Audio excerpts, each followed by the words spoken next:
Okay, part 2. So, like I said earlier, no, yung kanina yung basic anatomy, physiology. Now we go to the disease process itself. So we go through sepsis and eventually you get septic shock or any form of shock. And what do we do about it? And this is where most of your products would come in, no? In terms of use. So, okay, what are we supposed to talk about? So we look at the definition of your sepsis, look at the states of shock, different types of shock, look at hypovolemic and septic shock kasi I think this is useful for you. No? Tapos, we look into the different fluids, blood products, vasopressors, and inotropes which we use for shock. Okay, if we look at the ACCP, SCC, and consensus definition, these are the specific definitions. So, pag sinamong infection, it's an inflammatory response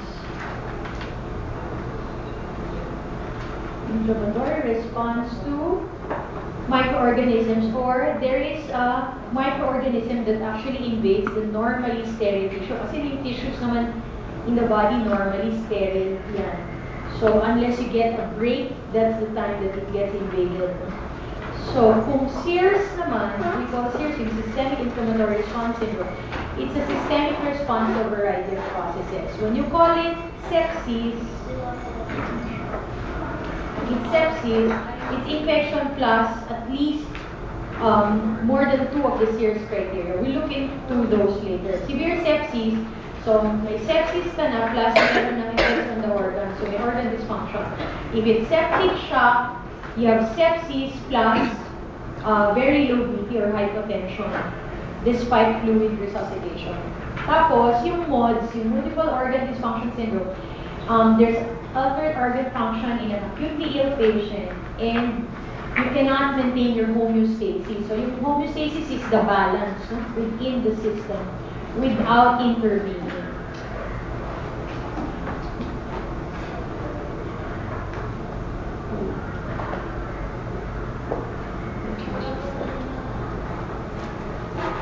So definition per se of the sepsis is this.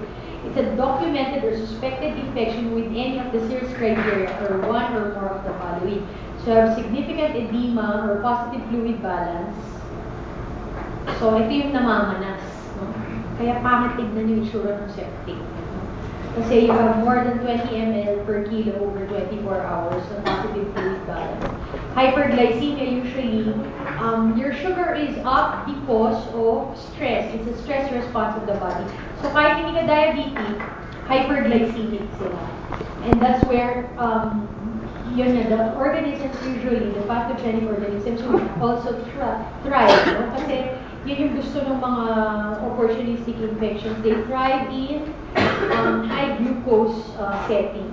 Tapos your inflammatory variables, you look at your plasma CRP. Ito CRP na yung plasma CRP. This is different from your HS-CRP or your highly sensitive CRP, which we use for cardiac naman. No? Yung sa screening for those who are high risk. No? That's different. Kasi sa plasma CRP for sepsis, the levels for CRP are higher compared with your HS-CRP. Or your procalcitonin, which is at least 2 SDs above the normal value. Tapos yung SpO2 mo above 70%, and then your cardiac index usually 3.5. Kasi septic pala kayo, hindi pa kayo in shock. Okay. According to the International Sepsis Definitions Conference, they said that the current concept of sepsis, severe sepsis, and septic shock seem to be robust definitions and should remain as described from 10 years ago. So meaning there's not much difference in terms of definition. But how we manage actually, meron siyang mga changes. However, the current definitions do not allow for precise staging of the host response to infection. Kasi nga, hindi mo siya pwedeng, ang problem ng sepsis, hindi mo siya pwedeng i-randomize. Hindi ka pwedeng gumawa ng trial na randomized control trial kasi alam mo naman yung isa, ginagamot mo, yung isa hindi. Binibigyan mo ng placebo. So parang it's tantamount to say na pinapatay mo yung isa kasi you're not doing anything for the patient. So, yun yung mga limitations about the disease state itself. So, and signs and symptoms of sepsis are more varied than the initial criteria established in 1991. A list of the signs and symptoms for the diagnosis of sepsis is presented. However, the future lies in developing a staging system that will characterize the progression of sepsis. The FARO-new system is proposed for characterizing and staging the host response to infection, but usually not really used left and right kasi nga, there are still questions, no? Plus, out of practice talaga yung pag-use nito. If we look at severe sepsis, yung MODS, no? It's an altered function of more than one organ. Kaya nga siya organ dysfunction, multiple. So more than one organ gets affected in an acute VA patient, and you're not able to maintain homeostasis unless you do something about it.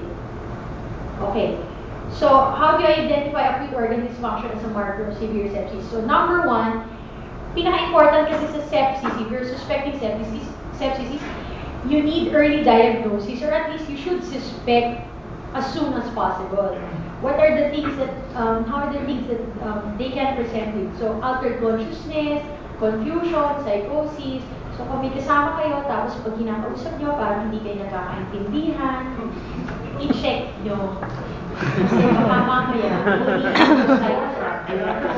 baka naman septic siya, meron pala siyang tinatagong sugat siya, or something. You never know, lalo na sa elderly. Pwede kasi sila mag-present as depression yung pneumonia. And pneumonia can lead to sepsis. So, pwedeng altered consciousness, tulog lang ng tulog. So, yun yung example, no? Hindi siya joke, ha? Kaya, tingnan nyo siya. So, meron yung confusion psychosis. Next. Okay, hypoxemia. So, oxygen saturation goes down. Your PM ratio is less than 300. Tapos, jaundice, increased enzymes, low yung albumin, tapos increase yung proton. So, the liver function gets disrupted. Kaya sila may jaundice, increase yung liver enzymes. So, titignan nyo din to. Hindi lang ibig sabihin pag may liver cirrhosis dahil alcoholic ka. Yun lang yung cause. No? Next. For the heart, so there's tachycardia, there's hypotension, your central venous pressure and PA opening pressure would also differ. No? It gets altered. Tapos, for the kidneys, there's oliguria. Do you know what oliguria is? Yes. Okay. So, the amount of urine decreases. Kung ano rin ka na ibig sabihin, hindi ka na umiihi. So, increased creatinine, so above the normal. Tapos, ito yung sa hematologic side of sepsis. You have thrombocytopenia or decreased platelet, tapos increase yung PTA-PPT. Kasi you affect the pathway, no, ng fibrinolytic system. So, tapos your protein C decreases and your D-dimer increases. Kaya na pag nagsususpect kami ng sepsis, besides doing a blood culture and all the cultures necessary, we also look at the D-dimer and the fibrinogen levels. Kasi, tapos yung sa CBC, we look at the platelets. Kasi kung tumatas yung D-dimer, bumabagsak yung platelet, tapos pwedeng may bleeding or walang bleeding, then you might be into going to the state of sepsis. So, definition. So, ito yung na-mention na natin kanina, known or suspected infection plus at least 2 serious criteria, tapos host response to infection characterized by signs of inflammation, that blood, fever can come in already. Tapos, severe, so there's already an organ dysfunction. Kung shock, there's hypotension. Pag SEERS, the core temperature is at least above 38 degrees or less than 36. So, hindi ibig sabihin, ano lang sila, lagnat ha. Pwede silang hypothermic the other way around. And then, 90 is not tachycardic, but this is a little bit on the higher side of your normal heart rate, so above 90. Your respiratory rate above 20 or your CO2 is less than 32. Bumababa yung CO2 levels kasi nga mabilis yung respiratory rate, so you're blowing off your oxygen. And then your WBC, your white blood cells, is above 12,000, which is what is normal. Or it can also be lower. So, both extremes siya. The white blood cells can be high or it can be very low, meaning the body is not able to produce enough white blood cells to control or fight off the infection. So, this is the ACCP, SEC, and consensus. They use this is the diagnostic criteria. So, ito yun yung, di ba sabi ko, pinakita kanina. you look at the criteria first, tapos you look at the variables. So you'll have to choose at least infection, documented, suspected, and some of the following. So marami. So kaya ngayon, leukocytosis, about 12, leukopenia, your CRP is high, kung may hypotension ka na, ano na to, septic shock na to. Tapos, hypoxemia, yung TF ratio less than 300, coagulation abnormalities, so yung that your iron are kasi high, thrombocytopenia, meaning your platelet count is low. Remember, your normal platelet count is 150 to 400,000 at least. So kung below 100,000, that could also be ano. Okay. So if we look at sepsis, it has always been a healthcare challenge for everybody. It's a major cause of morbidity and mortality worldwide. It's the leading cause of death in the non-coronary ICU. So in the medical ICU or the neurocritical care unit, among all the ICUs except for the coronary ICU, it's the leading cause of death, yung sepsis. And it's the 11th leading cause of death overall in the US. So they actually see about more than 750,000 cases of severe sepsis. So imagine mo, America na yun.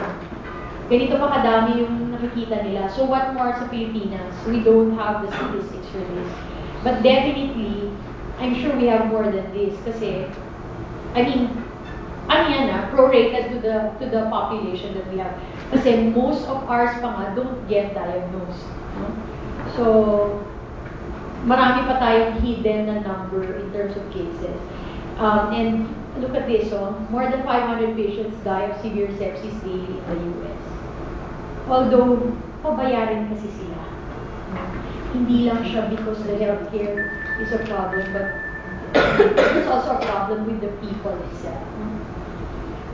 Comparison with other major diseases, tinan nyo, may mababa pa yung AIDS dito.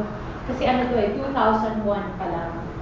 Ngayon, this is already higher. And if you look at, because this is the US, no? Kung sa Philippines, this is getting higher. There are several hospitals seeing more AIDS patients, HIV patients, as compared to a few years back. And most of them end up into mortality. Most of them. And they're young people. So, look at the cancer, no? So, lower pa rin sila. Lower pa rin. Panalo pa rin yung congestive heart failure. Pero walang makakatalo in terms of, yung sepsis. Especially sa mortality. Match sila actually ng MI. Kaya tinanong, ano ba yung field ko, di ba? Cardio. Kasi yan yung makikakakita sa kanila, yung MI. Kasi nga, if you look at this, marami yung breast cancer patients or whatever cancer, but usually the oncologist would actually tell you, our patients don't die of cancer, they die of a heart